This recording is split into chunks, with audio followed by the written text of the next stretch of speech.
So we left off in the last segment talking about what parents can do. This third segment is just a short segment to give an example of that and to kind of wrap up this section. Again, what parents can do is try to emphasize normal child experiences and manage their self, manage the chronic medical condition, be aware of it, and manage support networks.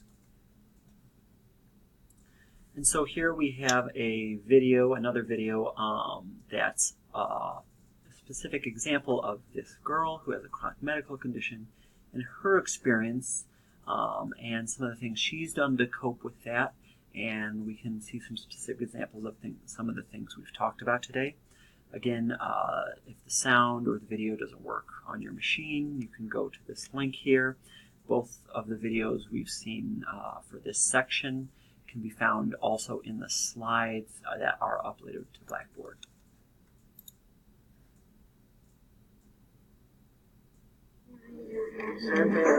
What are the blocks? Pokes. Pokes. Yeah. And then there's the stars of surgeries. I bet you half of these are for pokes and x-rays. They look pretty cool on you, but they mean something really special. Yeah. Like if I look at one of these beads, I've gone through one of these things. Lots of surgeries, lots and lots of treatments, and I have a bunch of them that are 500s and the 100s and 50s, which are mostly for pokes, x-rays, and dressing changes. Emma is medically fragile. She has been since birth. Her gut doesn't work. She can't tolerate foods. She has asthma. These different things happen. She dehydrates very easily. She's in the hospital a lot, but we don't know what's causing it at the top. I do PE. I climb ropes and I climb the cargo net. And I dance a lot. 8 to 9 hours a week. Last year I did 14 hours. That's my Emma. When somebody doesn't believe you what you're going through, you just hold them up and say, hey, this is what I've been through. Because she doesn't look sick on the outside, it's hard for a lot of people to understand how sick she really is. Yeah. Do you remember the rainbows? I've even used it with family members and at work just to explain to people, look, this is what it's like to be chronically ill. It's not just that she goes to the doctor an average of 4 or 5 times a month. It's that she goes to the doctor, she gets a blood draw, she gets an x-ray, she goes to therapy, she gets this infusion, she gets that test, she goes in for this procedure, and they're going, and I said, oh, and that was just the last 2 weeks. And they kind of get the better idea of, oh, there's a lot that goes on. Yes, there is. And this is her story. So you can pick one of these out, and you can also pick a new bead bag out. Cool. The nurses know exactly what the kids are going through. So it's a way for nurses to give kids something positive and after maybe a painful procedure or something that wasn't so pleasant, then they get to say, you know what, these are the beads each step of your journey that you did today, and kind of having a positive relationship with the child and the family. If you're going to be in the hospital, 2 French braids. Oh, yes. All the way down. Yes. It normalizes what she goes through, but it also reminds her, look, you're a pretty tough kid. You can do this. Gives the kids a way to tell their story of what they've gone through in a concrete kind of visual way that makes it easier for other people to understand.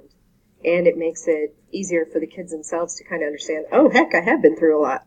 Oh, wow, I really did have to do that. And look, I made it through. I'm okay. It's going okay. Wow. That's almost 5. That is almost 5. Wow. That's crazy. Shall we time around you? I've never taken a picture of you with them all Oh around you. no. It's gonna be cold. So we saw the example of the mom and the girl who's medically fragile, dealing with a chronic medical condition. And I think it's a good illustration and reflects on a lot of what this mom and this girl and this family are doing right. And it also really illustrates the reality of day-to-day of living with a chronic medical condition, one that's not necessarily life-threatening, but one that takes a lot of management. You can see the beads that she had, each one was a shot, or an x-ray, or a dressing change, or a visit to the ER, or an operation. And there's hundreds of those. And so it's not just, oh, a child has to have a couple treatments. For a lot of kids, it's having so many of these treatments and it being a part of their life.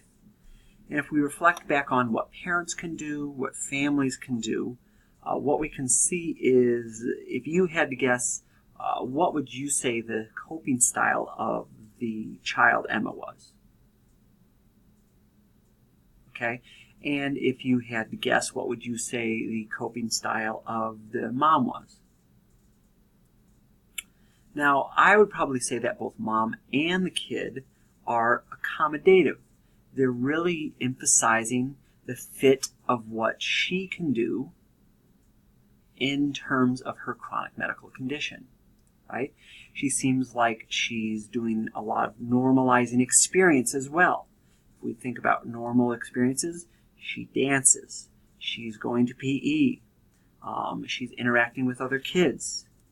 She's having, both from the mom and the kid, an accommodative coping style in that they're trying to emphasize normal childhood experiences. I would guess she's getting lots of great emotional support and family time, and that the mom has addressed some of these conditions and the particulars with her child, as well as taking some of these other steps as well. And so because of this, it seems like she's doing pretty well, right? Even though she seems like she has a lot of these things like asthma, gut problems, gets dehydrated easily, it seems like she's doing pretty well in her day-to-day life. And that is what's going to help her with her long-term development, to avoid mental health problems and dysfunction, to emphasize good self-regulation, emotional development, social development, cognitive development, behavioral development, and also have a positive family environment. And so one thing to take away from this section is that it's not just social and family circumstances. It's not just psychological and coping skills. And it's not just biological, physical health. All of these work together to impact a child's mental health and development long term. What we saw today is that family relationships, those of the parents, are very important in a child's physical health, and the family circumstances and peers all can feed back into a child's mental health when they have something like a chronic medical condition.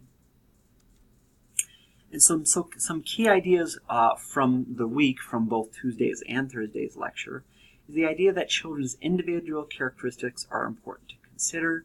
They can be vulnerabilities or assets. They can impact environments and relationships. Genes, biology, chronic medical conditions transact with the environment to produce developmental outcomes. So it's not a simple one-to-one. It's not parents influence kids. It's not kids influence families. It's how they transact with one another, how they interact with one another, and these vulnerabilities, whether they're vulnerabilities from prenatal programming or vulnerabilities from chronic medical conditions, can make children more susceptible to risk and stress in their environment. We know the prenatal environment is very important because it can lead to fetal physical, neurodevelopmental, and neuroendocrine changes. And it's also linked to the postnatal environment, so that the prenatal environment, if it's at risk, the child can also be born into a postnatal environment at risk as well. And finally, that chronic medical conditions and illnesses can disrupt the family system and result in adjustment problems for all family members, particularly under conditions of stress. But by and large, most families cope well when they emphasize the normal daily experiences of the child and they focus on normal family functioning. So that's it for this lecture. I'll just remind you that if you'd like, you can do a journal for this week on Blackboard. You have to do 10 journals minimum, so maybe it's a good idea to start the semester with a couple journals. We'll resume on Tuesday talking about genetic influences, and if there's any questions, feel free to email.